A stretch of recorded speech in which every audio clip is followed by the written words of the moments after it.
speaker, Rick Kilby. Rick is a designer, a writer, and artist. His curiosity led him to explore Florida's fountains, springs, and healing waters. His latest book, Florida's Healing Waters, digs into that fascinating history. And I know that you are going to enjoy every minute of this talk tonight.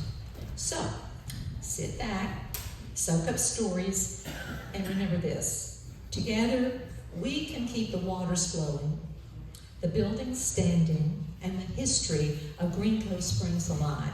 And don't forget, visit our website and Facebook page and join us at our upcoming events to stay connected and keep the wonderful story of Green Cove Springs going. Rick?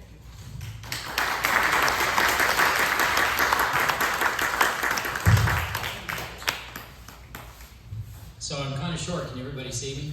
And can everybody see the monitor? Because I have a lot of slides. I'm a graphic designer. I like the images. I take a great deal of care in looking for historical images. It's a passion of mine, and I spent a lot of, I came twice to the little archives here, and it's one of my favorites. They do a great job, and they have wonderful history. And honestly, Magnolia Springs and Green Cove Springs are two of the best research springs. I didn't need to learn a lot of information because so much incredible research had been done already. So this was my first talk here 10 years ago in 2015, and you can see it was a very different backdrop then. And what you talked about the Christmas parade, I remember it must have been shortly after that, because when I looked down in the spring, there were candy canes everywhere on the bottom of the spring. But I love Green Cove Springs, and it really is important in the kind of history that I talk about in my book. So this is a quote by the writer Craig Pittman, who used to work for the Tampa Bay Times. He's an environmental reporter, but he's also written New York Times bestsellers. And he wrote this in his column for the Florida Phoenix just recently, and if you can't read it, it says, "Unscrupulous hucksters convinced wealthy Northerners that the cure for what ailed them was to sit and soak in Florida's therapeutic waters, even the ones that smelled like rotten eggs."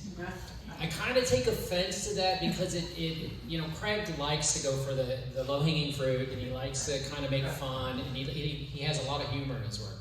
But I think that kind of undermines the whole history of what you have here, and the roots and how far back it stretches, and just how important it was in the evolution of Florida and Florida's early 19th century economy. And hopefully, by the end of the talk, you'll understand that better. That's kind of my goal. And this is a detail of a stereograph slide that I found of Green Cove Springs, which is ironically, the same place pretty much, just from a different vantage point as that photograph. So my journey started with the Fountain of Youth in St. Augustine. I love that attraction. I grew up as a jaded Floridian. We were not supposed to spend our money on tourist traps, but I got so enamored with that place that I started a blog. And one of the first places I went when I was going on road trips to write my blog was White Springs. And I found this wonderful image. It's one of my favorite postcards. And I grew up in Gainesville, and there's springs everywhere around there, but none of them looked like this. And I was obsessed with that image. And so I found ways to work it into my first book about the Fountain of Youth, even though it really had nothing to do with the Fountain of Youth, just because I was already obsessed with this topic about healing waters. So when I dove back trying to find, the beginnings of people coming to Florida for medical tourists, I found a great example in Ralph Waldo Emerson, the transcendentalist, who came to St. Augustine in 1827 in the winter. He was going to just go to Savannah. For some reason, he came all the way to St. Augustine. And he was here all the way through the winter. He rested. He wrote sermons. He even went to a prayer meeting, and they were having a slave auction right next door. And to him, that was a very interesting contrast. And then he tried to go back, but this was before the age of steamers, so he had to go on a sailing vessels. So he had to sit around and wait for the wind to get picked up. But it was very, very important. So 1827, there were already invalids. This is like 6 years after Florida has become a U.S. territory, well before it becomes a state even. People are coming to St. Augustine. And a lot of the people are consumptives. Consumptives are people who have what we call tuberculosis today. So this is the two stats. The year 1800, 1 out of 7 people who had walked the earth to that point had died because of tuberculosis. In 1850, 50 years later, 1 out of 4 of every death in Europe and the United States was due to tuberculosis. So they called it the White Death. And it was a big thing, for a period they romanticized it. People would put on lots of makeup so they looked like a consumptive. But a lot of those people were coming to Florida because they began to believe that being outside, being outdoors, and being active was one way to kind of put the symptoms of consumption on hold. So there's a lot of travel literature that starts to appear in the mid to late 19th century, urging people to come to Florida for their health. This is one of them, and I put this in here because I love this illustration. This poor consumptive lady, she's passed out in the boat, and her friends look on, and they're so concerned about her. And this is a book, 1873. So this is about 50 years after Emerson was here.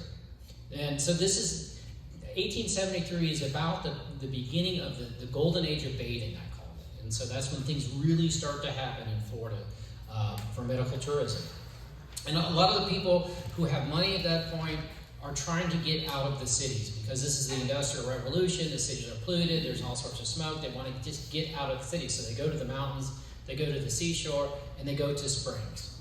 And I found this wonderful page from 1876 in one of the travel journals, and I don't know if the stat is right. The author says, it is estimated that at least 40,000 people visited Florida last winter, of whom about a fourth were invalids. So that would mean 10,000 people in 1876 were invalids who came to Florida. The many beautiful villages and landings on the St. Johns River as far up as Enterprise, which is on Lake Monroe across from Sanford, were crowded with these seekers for renewed life and health. St. Augustine and the Indian River country on the Atlantic coast were also filled with visitors of the same character. Among these, not only were people troubled with lung diseases like consumption, but those who were suffering from nervous complaints and from physical and mental prostration. So you'll see in some of the ads for some of these places, the list of things that the waters here would cure is basically everything. The healing waters work for everything. So that was 1876. 1878, Henry Flagler comes down here for the very first time. He stops in St. Augustine. He goes, at some point he comes to Green Cove. So this is, his wife is an invalid, and he's seeking help for her. So he comes in 1878, and he hates it. So he takes the little mule-drawn or the horse-drawn railway from the St. John's over to St. Augustine, and it's notoriously a horrible trip. It's rugged. And he says, the accommodation is very bad. Most of the visitors here were consumptives. I didn't like it, and I took the first train back to Jacksonville. He hates it. So that's 1878. Wow. 9 years later, in 1887, Henry Flagler is Florida's biggest booster. This is from his advertisement for the Hotel Ponce de Leon in St. Augustine. It says, we claim the daydreams of the 16th century have become the realizations of the 19th, and that the true elixir of life is to be found in the incomparable treasury of balmy airs, golden sunshine, and health-giving waters. So what happened is, the first time he comes down here, he's with his invalid wife. The second time, he's with his new young hot wife. And he's got a whole new outlook on life.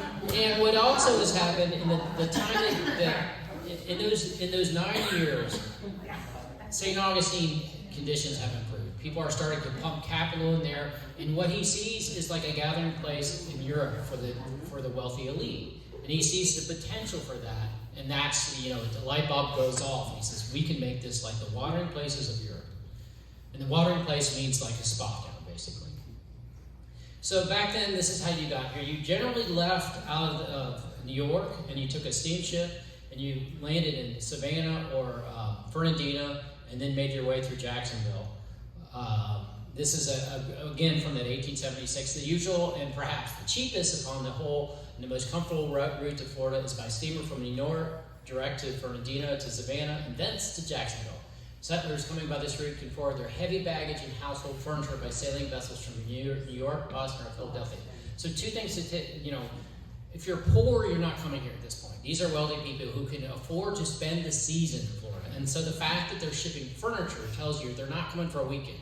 They're going to be here the whole season. And then he goes on to say, I cropped this out, if you didn't have much money, you came by sailing vessel. So Jacksonville kind of explodes. There's a number of reasons. One is just the geography. The St. Johns River is a wonderful port. You can see sailing vessels, steamships, and then railroads everywhere in Jacksonville. So in 1840, there were only 350 people living in Jacksonville. But by the end of the century, they had 70,000 tourists every single year. So it just was this huge transformation. And I think that's lost in Jacksonville history, how it was such a tourist hub. One of the big factors was during the Civil War, there were Union troops stationed around Jacksonville who went back up north and talked about how great the weather was. But there's other factors too. But so, right away the St. John's is very important, very prominent in bringing people down. Later on, pretty much in the 1880s, you see railroads start to evolve, and that makes it even easier and cheaper for people to get here. But you can see this is luxury. You're not sitting in like a tiny little seat rubbing elbows with somebody else. You're in comfort, and it's not just invalids, it's just people in high society who are coming to Florida to winter here. So I looked and I wanted to find a first-hand account of somebody coming here because they were ill. And I was very close to being done with my book, and I went up to the History Center Orlando, which is a graphic design client of mine, and I saw this binder, and it said, "Dear Cressy," no, "My darling Cressy," and it was a binder full of letters by this guy on the right, Charles Kyer, who came to Florida in the 1890s because he had some kind of lung ailment. I talked to the people at the museum where he's from in Pennsylvania. They thought he had lung cancer. He could have had consumption, but he was not well. And he came here, and it said the doctor insisted he came. This is the only place he believed he could get well. And so that's his wife. She's the one who wrote the letters. He's a very interesting person. He came here from Germany as a teenager. A couple of years later, he enrolled in the Union Army during the Civil War. He got very wealthy brewing beer and making liquor in Pennsylvania. At one point, he sold more beer than Yuengling. So he was a small regional, it was called Kyer, named after him. Unfortunately, after he died not that long after coming to Florida, his son, Charles Jr., they called Champagne Charlie, blew his whole fortune. But he was a millionaire. He was a 19th century millionaire, and he came to Florida. And so these letters written from his wife to their daughter kind of showed what it was like for someone in the 1890s. So now I want to talk specifically about taking the waters. A lot of the people were coming to Florida just because of the weather. They were coming here because it's warm, you could be outside.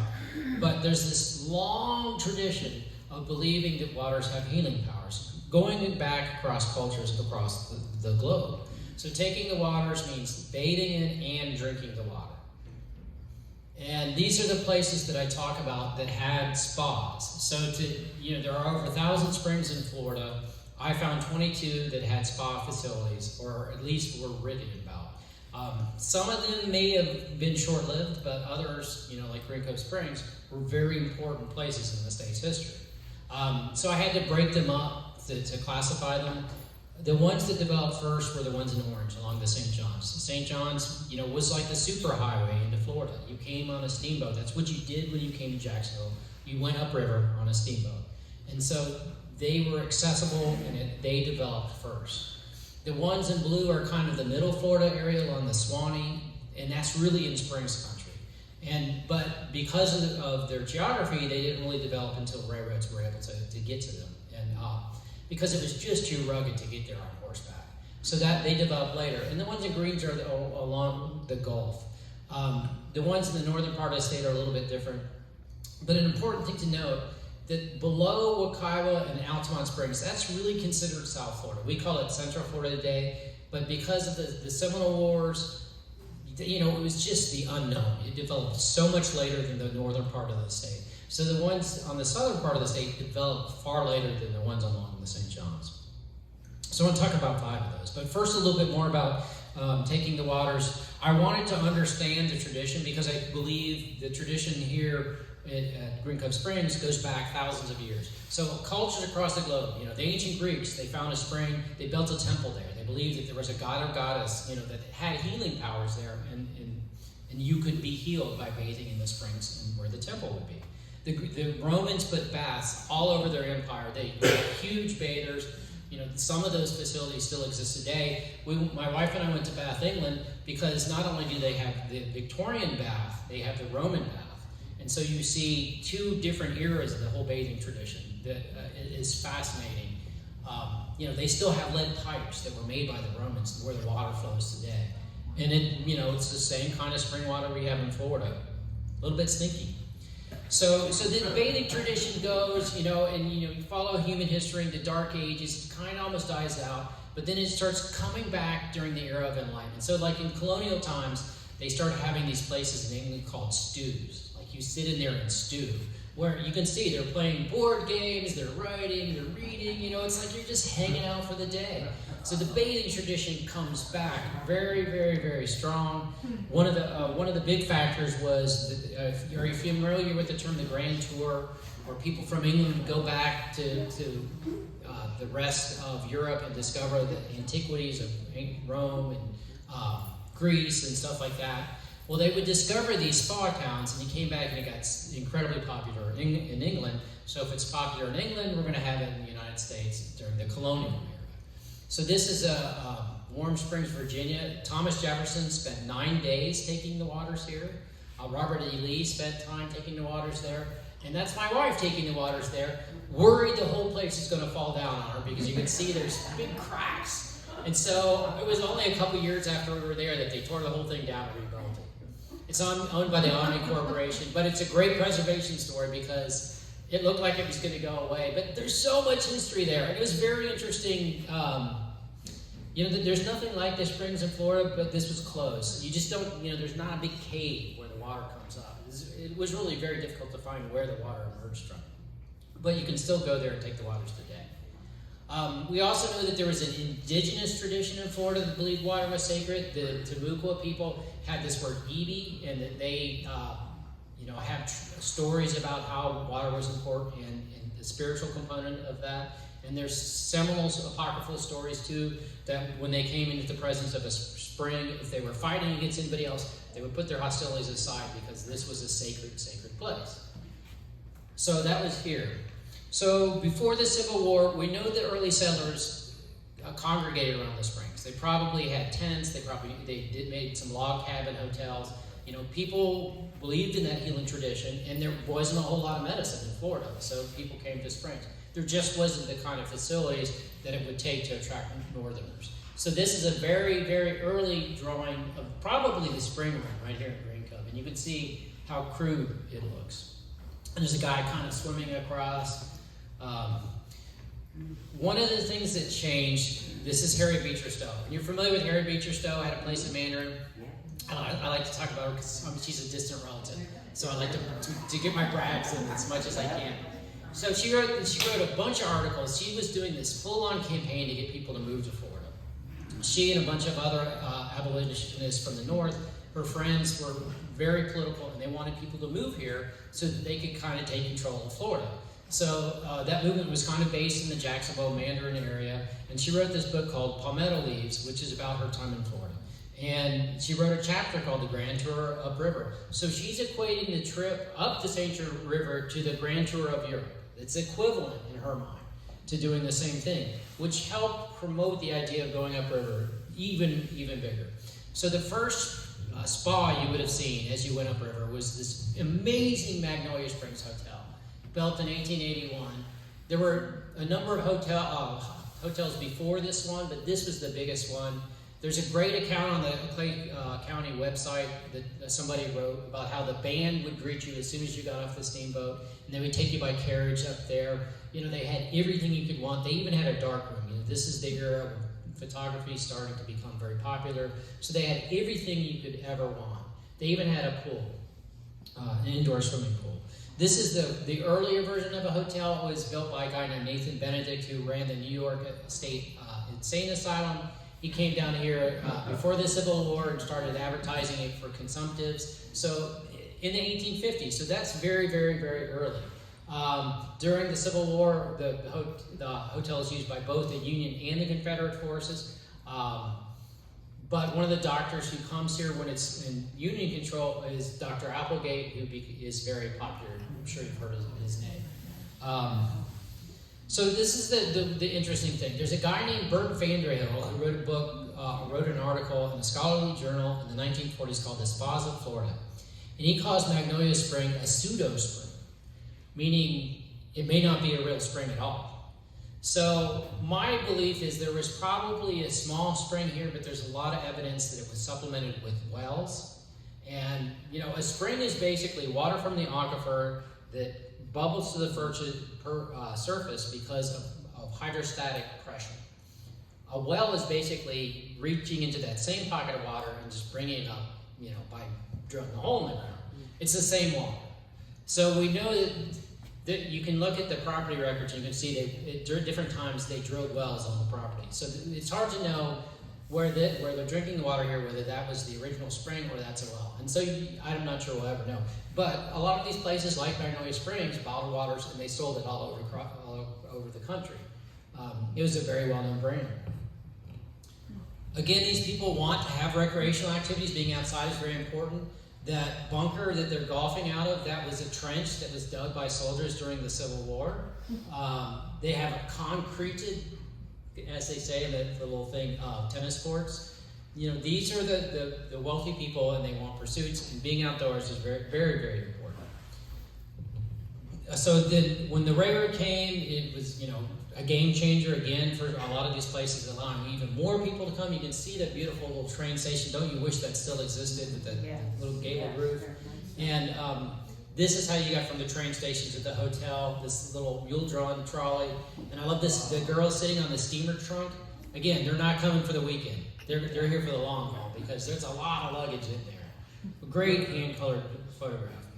So Saratoga was probably the premier bathing place, Saratoga, New York, in the country. So to compare Green Cove Springs to Saratoga, New York, was saying this is the best there is in the South, which is, quite a claim. So I love this. So on the right, that's where the Magnolia Springs Hotel is, right on the other side of Governor's Creek. And then on the left there, that's where we are today. Just look at all the sailing vessels and the steamboats. It's a third magnitude spring. It's not very big, but all development here is because of that little hole in the ground. So this is another one of my favorite shots. I talked about photography. So look at the giant camera behind that guy. That's probably one of those wet plate cameras where you have to develop it almost instantly with glass plate negatives. That's facing the river. All the women were here. Again, this is winter. A lot of times I'll post these on social media and people go, oh, aren't they hot? The people are only coming here during winter. They're getting out of here, By May, they're gone.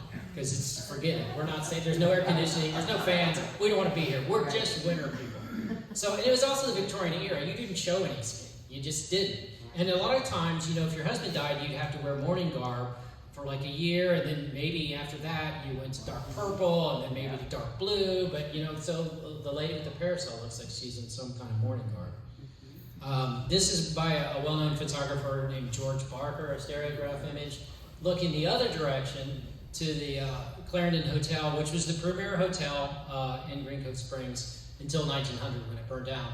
But the red line is there to point out, they call it Green Cove Warm Sulphur Springs. If you swim in that spring, it does not feel warm. But if you're here in the 1900s in winter and you jump in that water and it's 30 degrees out, it feels pretty good. The best time to swim in a spring in Florida is during the winter, in my estimation, because it feels so good. And I remember last time I swam here, I was staying at the River Park Inn. I sat on the porch there for like a half hour and I couldn't get my teeth to stop chattering. And it's warmer than a lot of Florida springs. But another great image.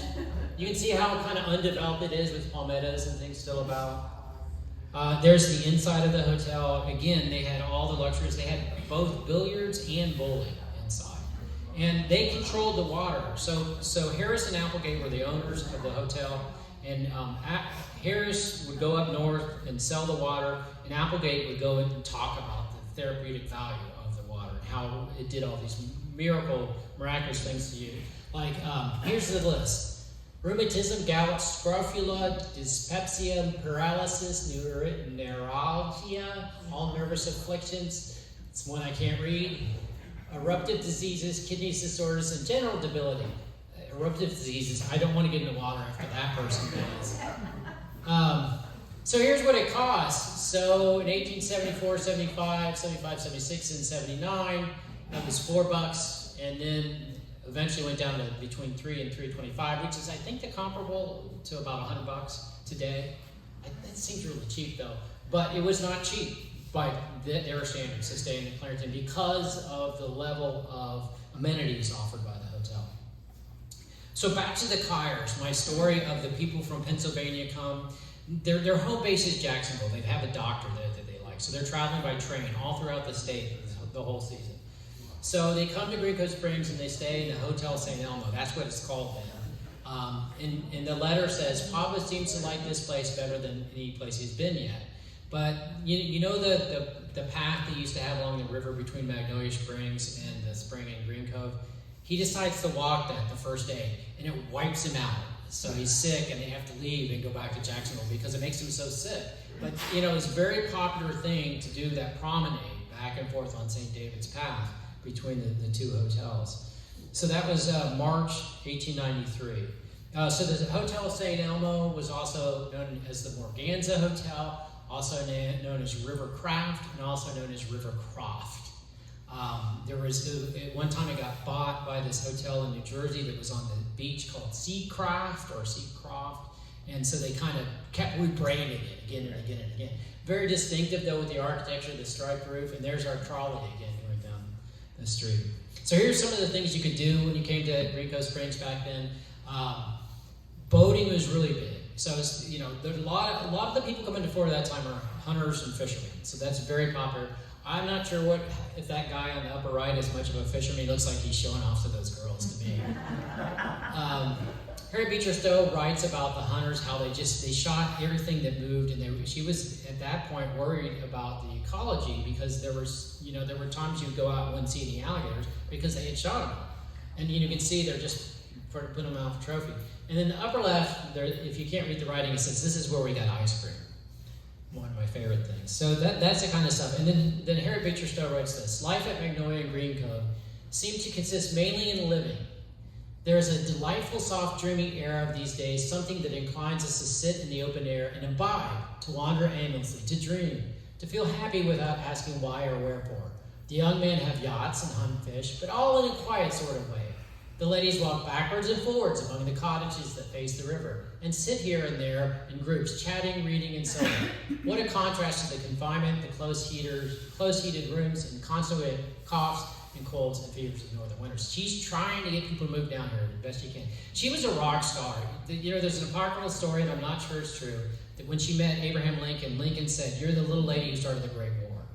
Because the only book in English that outsold Uncle Tom's Cabin in the 19th century was the Bible. So that's how powerful she was. So when she said come to Florida, people were listening. So this is the only really vestige of that era, other than homes and churches, is obviously the River Park Inn. That was Dr. Applegate who talked about the waters. That's where he lived. So the other thing is these hotels would have little cottages for people who wanted a bigger accommodation. That was a kind of a thing, and so that's our Kyers. They were staying in a cottage by the St. Elmo. Of course, the Clarendon burned down around the turn of the century. A few years later, they built the Casey Sauna in kind of a Mediterranean revival style that's here until they knock it down and build City Hall. But this is the bathing casino. You can see, again, in the Mediterranean revival style. And then he says, bathing is fine and the water is warm today. December 19th, 1906. Because it must have been really cold out. I can't imagine the water feeling warm in December. So here's what it is. We were talking about it earlier, the New Deal or era building in the background that was City Hall that they knocked down in 2015, I think. And the old pool, when I was there, full of candy canes. And then in 2017, they built this. I went there this morning, and it doesn't look like it's clean. I don't know. Maybe the flow's not as good. I don't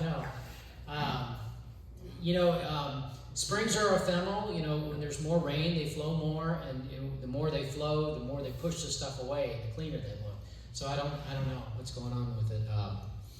But it's amazing, so really I tell people there's 3 places if you want to take the waters that were traditionally spas, and Green Cove Springs is one of them.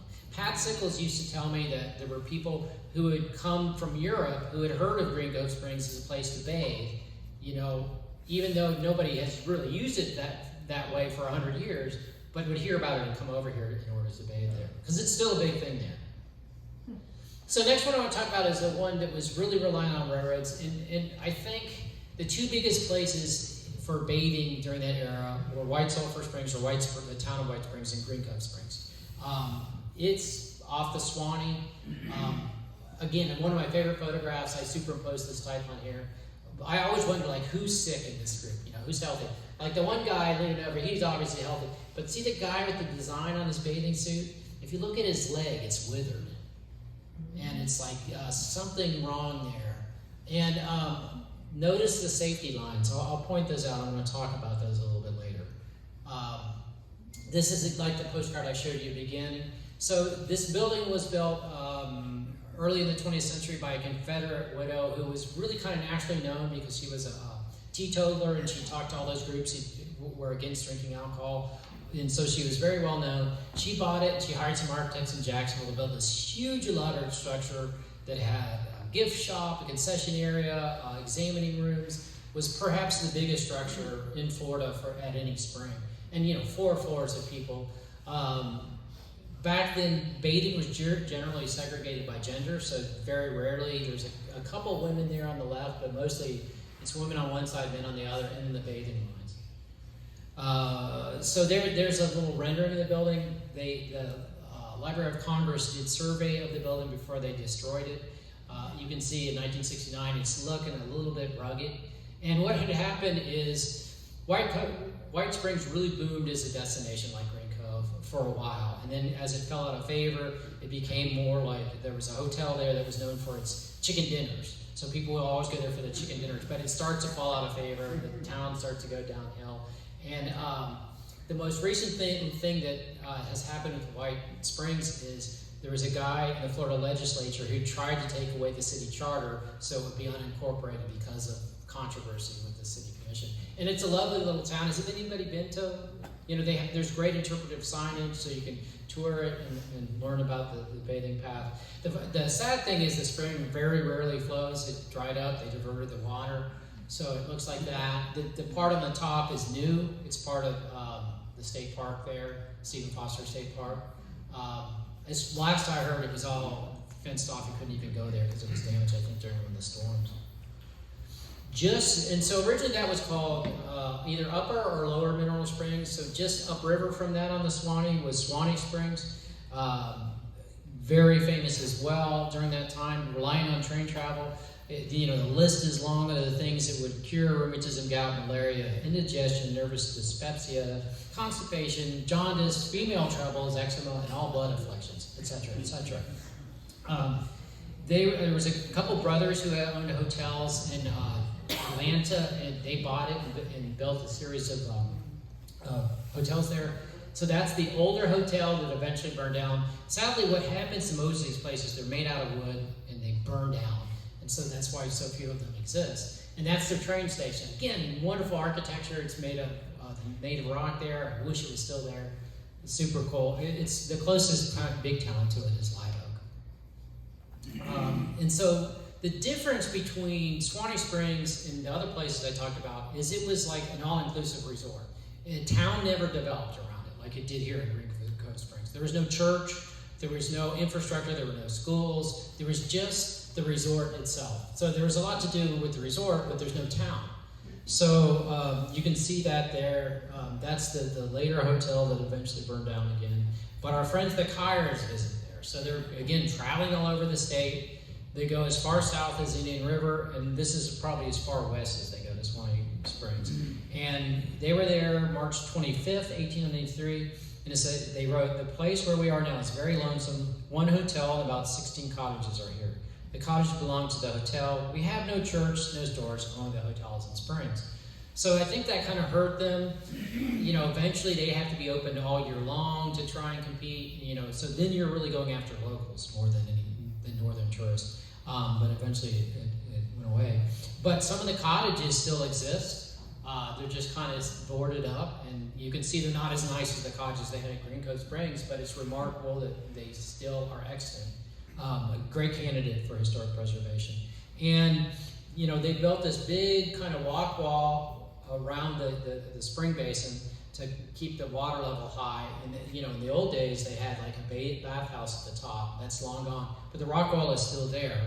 The spring still flows, but if the Swanee River gets high enough, it flows into the spring house and it gets browned out, meaning all the tannin water is staying, you can't see it. So that's one up north. The next two I want to talk to are very unique places. This is one that bubbles up and right on the edge of Tampa Bay called Espiritu Santo Springs in the town of Safety Harbor. It was discovered by a guy named Bailey who was stationed during the Seminole War at the fort that was in Tampa. And there's two stories. One is that he took a Seminole prisoner there because he said, I know a place that will heal me. Well, somehow a Seminole showed him where the spring was. So after the war is over, he buys the property for a while. It's called Bailey by the Sea or Bailey Springs. At some point, it gets rebranded and it's called Green Springs, but they can't call it Green Springs because there's Green Cove Springs already, and they're afraid everybody's going to confuse it. So they call it Espiritu Santo Springs. When DeSoto got to Tampa Bay, that's what he called Tampa Bay, Espiritu Santo Bay, the Bay of the Holy Spirit. So they call them Espiritu Santo Springs. And there's 5 springs, and they're right on the edge of the water. You can see all the bathhouses and all the facilities are right by the edge of the water. And this is an image that shows how they improved it in 1902. The problem with having all these facilities right by the water is every time there's a hurricane, what happens? You know, it just gets blown back out into the bay. And I think that one building with the little trough, that's probably where the bottled water come because they were really big with bottled water too. So this is, the company incorporates in the 1920s. They build in the Mediterranean Revival style, very much like the Casey Sauna. But you notice it's not on the edge of the water anymore. There's all this land behind it. So what happened is they put fill in behind the hotel so they could have a golf course. So all that is fake land, you know, they just dumped a bunch of sand there. But it's really great, you know, examples of that style of architecture from the 1920s. And they have a hotel room that's still set up the way it would have been in the 1920s. And the room with a little octagonal dome is a ballroom now, but originally that's where you went for your drinking water. And there's a sign there, I don't know if you can read it, it says Santo Water, recommended as follows. Spring number 1. For most stomach disorders, eczema, psoriasis, and other skin eruptions. Again, don't bathe with the eruptions, people. Number 2, for arthritis, dropsy, neuritis, rheumatism, Bright's disease, diabetes, and kidney stones. That's a whole big array. Number 3, liver and gall bladder disorders, and a mild laxative. So a lot of these springs have magnesium in it, so they are used as laxatives. And then they have beauty springs, which is just for a bad case of ugly. So here that building is still there. Here's what it looks like today. It's owned by a Greek guy, so there's these Greek columns everywhere. It's still a working spa. What kept them in business was, in lean times when that fell out of favor, they really had this core group of clients who came every year from New York. And for a while, boxers trained there, and they would come there every winter and train. And it kept it alive and kept it going till it could just stay around, and you can still, you know, go and bathe. It's, you know, it's a regular spa where they have seaweed wraps and all those kind of silly treatments and stuff. But this is the water from the spring. The spring, you can't see the spring. You go into the beauty salon, and there's plexiglass on the floor and PVC pipes. So that's where the water comes from. The magical PVC pipes under the ground. It's like looking into there. But it's the spring water. It's a fascinating place. If you haven't been to Safety Harbor, one of my favorite towns of Florida, it still has this great small town charm. So warm mineral springs, how many people knew there was a warm spring in Florida, like a legit warm spring? It's 87 as opposed to 72 or 78, which is not super warm, but depends on when you're there. And there are a number of vents, some are cold and some are warm. It's unique in a bunch of different ways. So as the ice age was receding, Florida was twice as wide as it is now. So imagine the peninsula extending far into the Gulf, and it was very desert. It was like desert throughout the state. So places where water attracted those early inhabitants of the state, the prehistoric people who lived in Florida tens of thousands of years ago.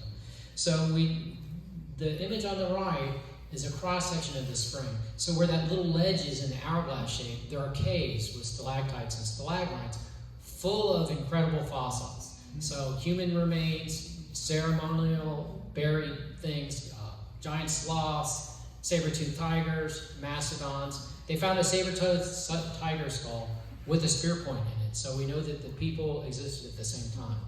So it's very different from most of Florida. It's really what they would call in Mexico a cenote.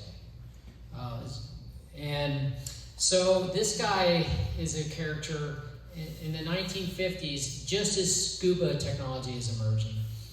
He finds all these things and he starts pulling them out in a laundry basket. These are human skulls and remains. Like this would make an archaeologist cringe today, because he's doing it. The story is he built a mantle over his fireplace and put the human bones in his mantle. So there's this even better story. They do live television, and he goes down, he pulls out this skull, and he takes it out, and stuff starts oozing out of the skull. Because of the anaerobic activity, it hadn't deteriorated. It was brains. Thousands of years old. But people didn't believe him because he was an archaeologist, but now they've gone down there, and it's an incredibly important site. But again, this is in South Florida. This is in Sarasota County near Venice.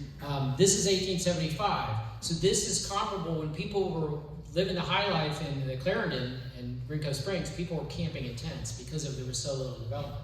And that's why it developed later. So in the 1940s, they had some very rudimentary bathhouses, but it's still, you can see nothing developed. Most of these places got pooled very early. They built cement walls to try and raise the water level, but you can see it still looks pretty natural. That changes about 1959, 1960. They start trying to sell. They plat the area around it and start trying to sell lots, and they use it as an amenity to try and sell the lots. And so there's this spa in the middle of this neighborhood, and then they decide to try and take advantage of the state's quadricentennial, which was being celebrated at St. Augustine in Pensacola, marking the landing of De Luna in Pensacola and Menendez in St. Augustine. And they think, we're perfect, you can take the Tamiami Trail right between Naples and St. Peter, some of the other town to the north. But what they didn't take into account, there was construction on the Tamiami Trail, and nobody get there. So they spend like $1 million, build this huge complex, and are only open for 5 months because it's kind of a flop. They have a Seminole Village. The round building is the cyclorama with the life of Ponce de Leon. If you notice, the two buildings attached by a walkway are an hourglass shape to pay homage to the cross-section I showed you earlier. These buildings are designed by a very well-known architect in the Sarasota School of Architecture named Jack West. There's a whole movement called the Sarasota School, and these were built in the 1960s, and they're great examples of mid-century design. And I'll talk more about that later, but so what's happened is the spring has been discovered by people from Eastern Europe. So the first time I went there, there's a little hotel, and I saw all these different flags. I couldn't figure it out, but nobody there was speaking English. There was Russian, and this is the biggest amount of Ukrainians in Florida is at Warm Mineral Springs. People have moved here full-time in order to take the waters on a daily basis, and it's in Northport, Florida. Russians and Eastern Germans, because they believe the power of these waters. It's the one place in Florida that people still have that belief that I know of. So you can see there's water aerobics and all sorts of stuff going on. And it's very interesting because it's still kind of got a natural side, and you just kind of float around the spring all day. And the other thing that's interesting is the water's not super clear, and the later it gets in the day, the more the algae blooms and the darker the water gets. So these buildings that were built in the 1960 have been allowed to get run down. It was owned by the city of Northport. It was owned by the county before that. And so a hurricane went through, it got flooded, and they decided they were going to tear it down. And so at the same time they're doing this, they have tours of the houses designed by the architects of the Sarasota School of Architecture. And it's known throughout the country, and they want to tear down this treasure. So I got working with, it's called the Sarasota Alliance for Historic Preservation, and we rallied the troops, and we came up with a plan, and they went from voting to demolish this to voting to save it, and it was nobody opposed it. The whole county commission or city commission, everyone changed their vote. So there was one person who voted against it the first time, and they all shifted their votes. That's my favorite preservation story, and shows you how important this is. This is mid-century architecture, very different from what you have in this now.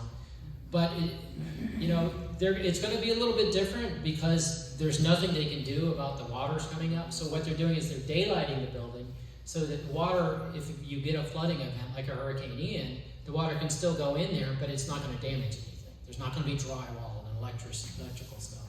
But it's saving basically the core of the building. So that's my little, I get off my soapbox for historic preservation. All right, two more different things. So a lot of what my research was looking at 19th century travel guides, and they always talked about sea bathing and how important sea bathing was in Florida. Not just, so bathing in mineral springs is called balneotherapy. Bathing in salt water is called something like Ted Lasso therapy. I know that's not it, it's thalassotherapy or something like that. And it's again goes back to Europe. So in the Mediterranean climates where it's warm water, people bathe year round. It's no big deal. But in Northern Europe, where it's cold all the time, they didn't want to be in the water. But then again, the Great Tour, they start discovering all these people bathing, and they're like, well, maybe it's good to be in the seawater. So these guys in the 1600s start saying seawater's good for you. And one guy even says, it's good to drink, just mix it with milk. And they're doctors, too, they're doctors. So then you start to see resorts, Brighton is a great example in England.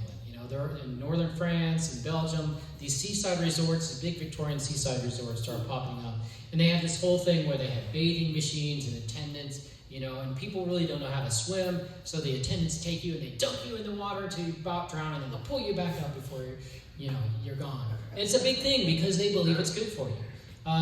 So let's go back to Florida, 1876. You've heard of the barefoot mailman? He delivers the mail because there's no roads along the beach. He has to walk along the beach barefoot because there's no roads, because nobody wants to be on the beach in early Florida. So the houses of refuge were built a day's walk apart in case you were shipwrecked.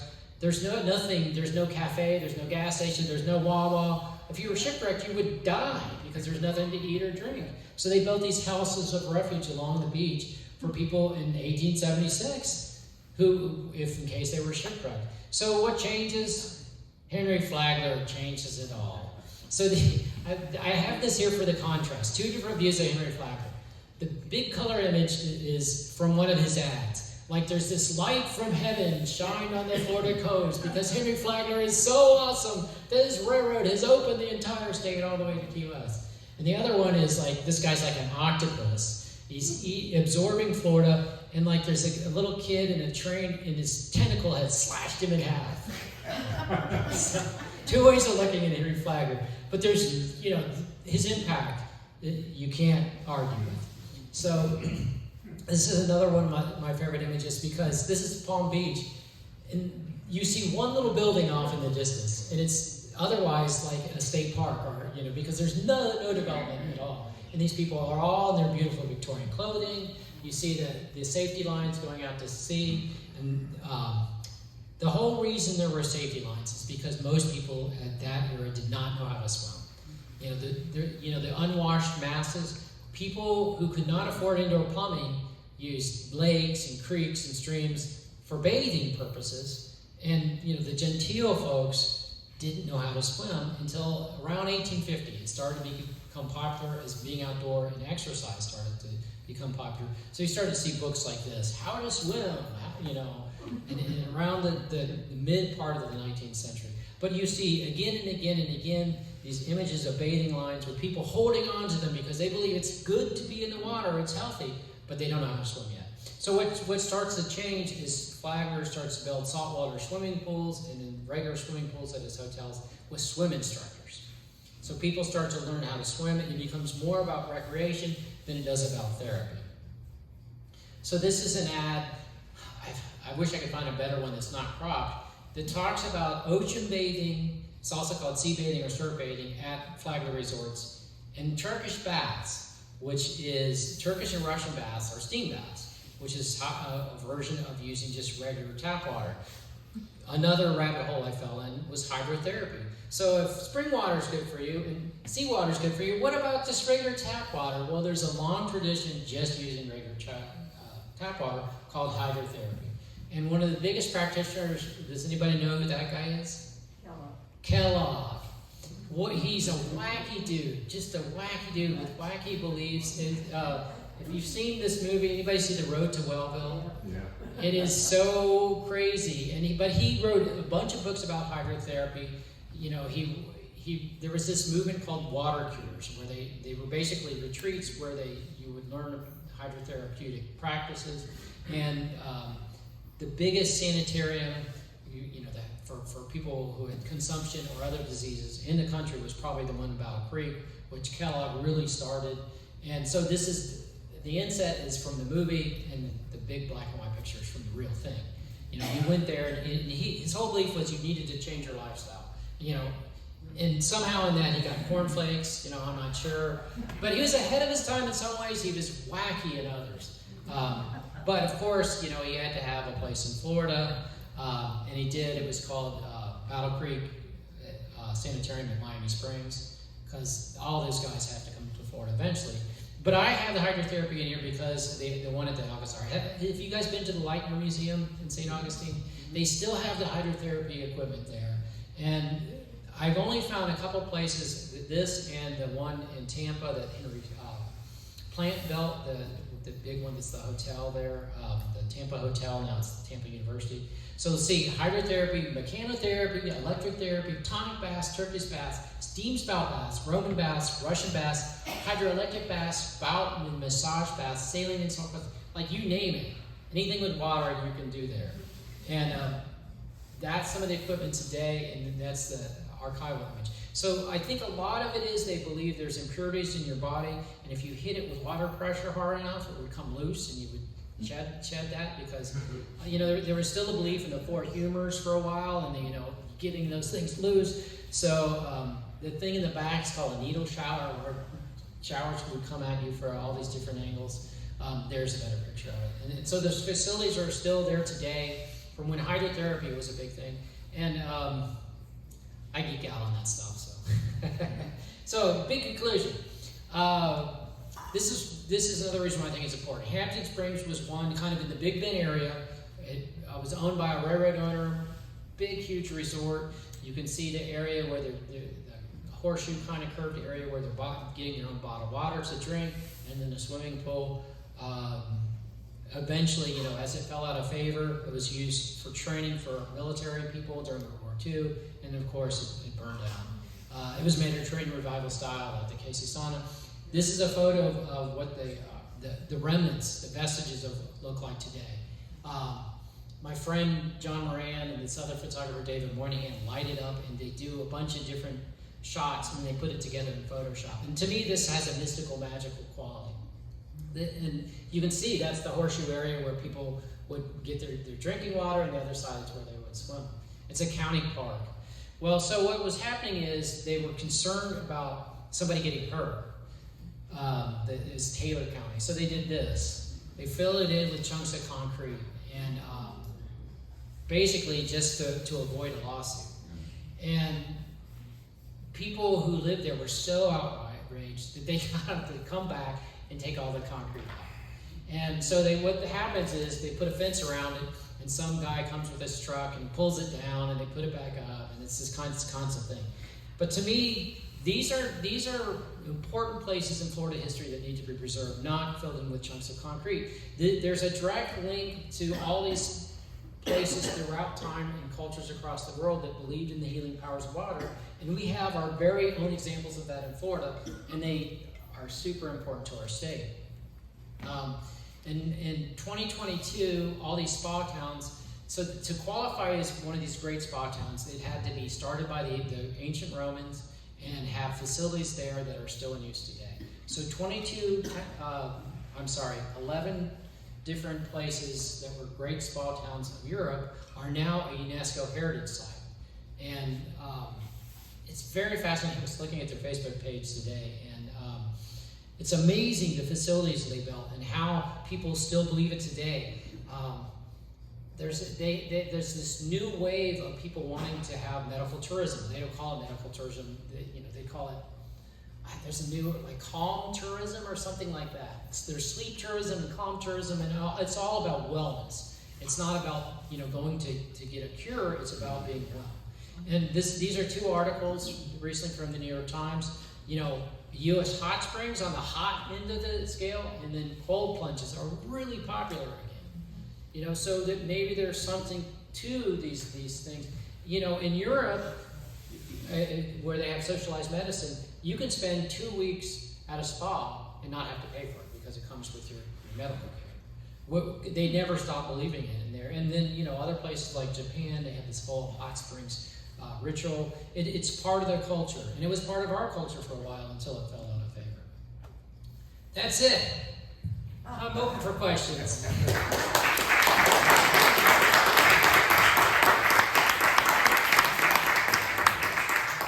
Anybody have any questions?